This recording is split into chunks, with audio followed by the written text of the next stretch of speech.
High সবাইকে, সবাই কেমন আছো? আমি ভালো আছি। তোমরাও আশা করি অনেক অনেক অনেক ভালো আছো।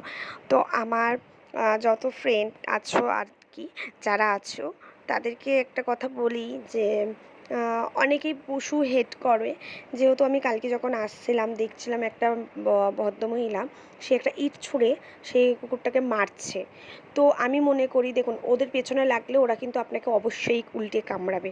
তো ওদের পেছনে কম লাগুন, তাহলে দেখবেন কামড়াবে না। যেমন আমাদের বাড়িতেও কিন্তু কুকুর আছে। হ্যাঁ, অবশ্য কুকুর থেকে আমারও ভয় লাগে, কিন্তু তেমন সেই লাগে না সেটা না। আমার মেয়েকে অলরেডি একটা পোষা বাড়ির কুকুর কামড়ে নিয়েছিল। তো সেই জন্য আমরা অনেক হ্যারেস হয়েছিলাম, অনেক কিছু, কিন্তু তাই বলে কি পশুপ্রেমী ছেড়ে দিয়েছে? আমি কিন্তু প্রচণ্ড ভালোবাসি। তো সেই কারণে আমি তোমাদের বলি যে এত হেট প্লিজ করো না। ওরাও কোথায় যাবে এই জল বৃষ্টির টাইমে? কোথায় যাবে বলুন তো? তো যাই হোক, এটা আমার বাড়ির ডগি। তো এটা আমার হচ্ছে পুচু সোনা। তো আমি ওকে ওষুধ খাওয়াচ্ছি বলে ওর রাগ হয়েছে আমার ওপরে। আরও দেখো কিভাবে ওষুধ খেতে চাইছে না, আরও কান্নাও করছিল। তো কান্না এই কারণে ও করছিল, কেননা আমি যখনই ওকে ওষুধ খাওয়াতে যাই ও আমার থেকে পালিয়ে পালিয়ে বেড়ায়। আর যখন বুঝতে পারে যে আমার আর কোনো রেহাই নেই, আমাকে খাইয়েই ছাড়বে, তখন ও ওরকম করে কান্না করে ফেলে। কিন্তু ওর কিছু আমাকে তো খাওয়াতেই হবে, কেননা ওকে না খাওয়ালে ওর শরীরটা ভালো হবে না আর কি। তো সেই জন্য ওকে ওষুধটা আমি খাইয়ে দিচ্ছিলাম, দেখো।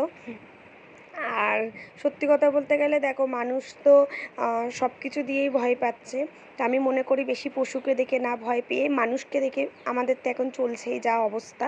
তো আমরা মনে করি যে মানুষের থেকে বেঁচে থাকা দরকার, পশুর থেকে বেঁচে থাকার কোনো প্রয়োজন নেই। পশুরাই হয়তো আমাদের বাঁচাবে।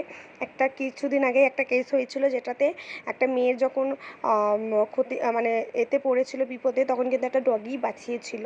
একটা মানুষ কিন্তু বাঁচাতে যায় না। মানুষরাও কী করে, বিপদে মানুষকে দেখলে তার কী করে, ভিডিও করে, ভাইরাল করার চেষ্টা করে, নিজে ভাইরাল হওয়ার চেষ্টা করে।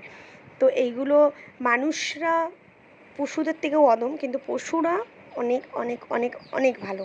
তো যাই হোক, তো আমার এটা বলা এই কারণেই যে ওই মহিলাটাকে আমি যখন দেখি আমার খুব রাগ হয়েছিল ওনার ওপরে, সেই জন্যই আমার এই কথাটা বলা। কিন্তু দেখো, ও আমার ওপরে এখন আমার বাবু রাগ করে আছে, দেখো। আমি যতবারই ওর হাত টানছি আমার হাত শরীর নিচে টেনে, মানে ও আমার সাথে এখন আর কথা বলবে না।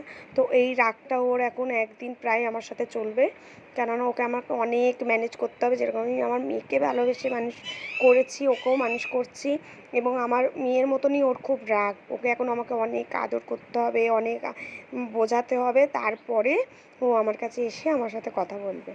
তো এই হচ্ছে ব্যাপার। তো আমি ভীষণ ভালোবাসি। আর আমি সত্যি কথা বলতে গেলে বন্ধু বান্ধব এদেরকে ভালোবেসে কী হবে? বন্ধু বান্ধবই তো আজকাল শত্রু হয়, বলুন। তো যেটা দেখছি